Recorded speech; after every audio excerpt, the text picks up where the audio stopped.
હોવી જોઈએ. તમારી ટીમ કઈ? સી. તમારી બસ પેલા સાઈડ 10 કેટલા ગુણ 10 પોઈન્ટ. બરાબર. જો તમને નથી આવડતું એટલે પછી પાસ કરવામાં આવશે બાજુવાળી. આ લોકોને આવડી ગયો એ જવાબ તો એના બોનસ 5 પોઈન્ટ મળશે. કેટલા? 5. પાસ કર્યો એટલે 5. પછી એમનો પ્રશ્ન જે પૂછવાનો છે તે પાછો ભારતનું રાષ્ટ્રીય પક્ષી કયું છે?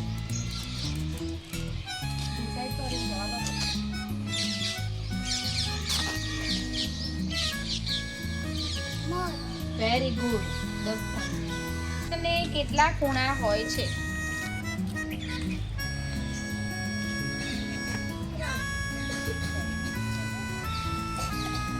લાડવાનો આકાર કેવો હોય છે? Very good. રાષ્ટ્રધ્વજમાં કેટલા રંગ હોય છે?